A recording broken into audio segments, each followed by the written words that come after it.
नमोस्तु सर्वेभ्यः साभिनन्दनं स्वागतं करोमि सर्वेषाम् अहं नारायण दत्तमिश्रः संस्कृत पाठशालायाः एतस्यां हि कक्षायां दैनन्दिनानुगुणं संस्कृत पाठशालायां किमपि नवीनं वयं जानीमः।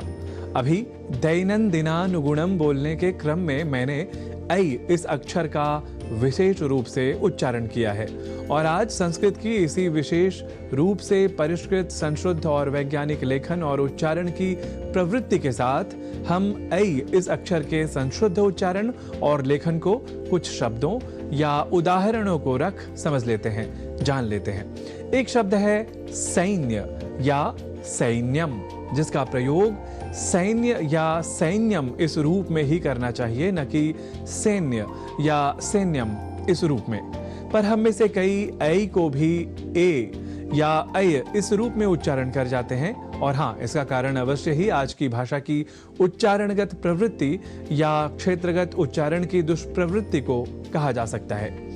पर संस्कृत के संस्कृतत्व को ध्यान में रख ऐ इस शब्द का उच्चारण इसके संस्कृतानुसार शुद्धतम स्वरूप में अर्थात ऐ इस रूप में ही किया जाना चाहिए। यह हमें विशेष रूप से ध्यान में रखना चाहिए।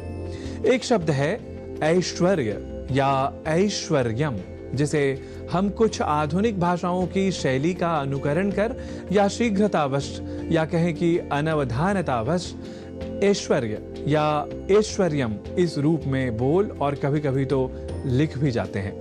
अतः यह अवश्य ध्यान रखें कि ईश्वर शब्द के भाव को बताने वाला शब्द ऐश्वर्य नहीं बल्कि ऐश्वर्य है।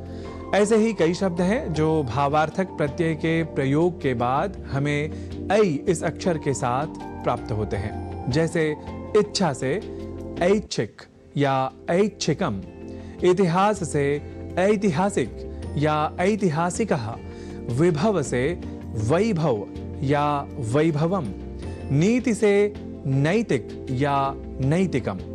वस्तुतः ए को ऐ के रूप में समझने की जो प्रवृत्ति बल्कि दुष्प्रवृत्ति देव को दैव जैसे दुष्प्रयोगों में दिख पड़ती है, उसी तरह ऐ को ए इस रूप में भी समझने की दुष्प्रवृत्ति दिखती है। इसलिए ही हम में से कई ऐच्छिक या ऐच्छिकम, ऐतिहासिक या ऐतिहासिकः, वैभव या वैभवम, नैतिक या नैतिकम जैसे अशुद्ध प्रयोग कर जाते हैं।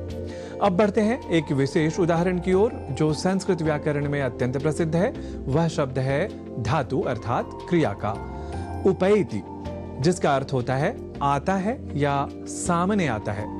यहाँ उपसर्ग के बाद इण गतौ इस गतिपरक अर्थ वाले धातु का प्रयोग है और प्र और धातु के एति इस रूप के मेल से जो शब्द बनता है वह बनता है उपैति, उपेति नहीं।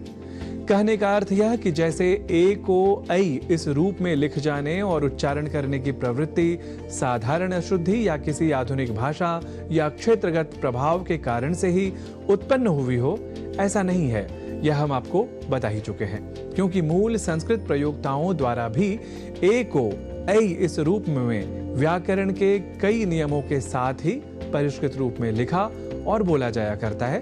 तो इसी प्रवृत्ति को ऐ इस अक्षर को ए इस रूप में समझने की कभी-कभी भूल से हम माप सकते हैं, देख सकते हैं।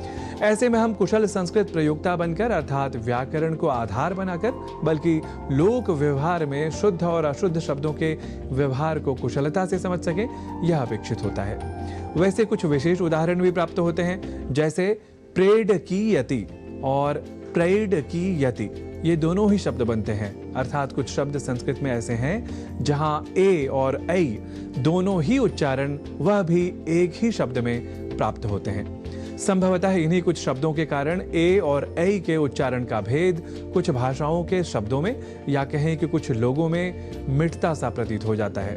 इसलिए ही सेना को सेना इस तरह से उच्चारण करने की प्रवृत्ति दिख पड़ती है। पर इसके साथ ही हमें यह भी ध्यान में रखना चाहिए कि कुछ शब्द या उदाहरण तो ऐसे होते ही हैं जो अपवाद या विशेष शब्द या उदाहरण के रूप में स्वीकारे जाते हैं। तो ऐसे में इन अपवादों को या विशेष उदाहरणों या प्रयोगों को बाकी के शब्दों के शुद्ध लेखन, उच्चारण व प्रयोग के क्रम में हमें घालमेल करने की आवश्यकता नहीं है, यह अत्यंत आवश्यक है। तो इस तरह से आप ऐ और ए इन दो अक्षरों के बीच के अंतर को समझकर स्वयं को संस्कृत, परिष्कृत और सुसंस्कृत स्वरूप में स्थापित कर सकें। तो इसी सत्परामर्श के साथ अधुना संस्कृत पाठशालायाः एतस्याः कक्षायाः समापनं कुर्मः। सर्वांच नुमः।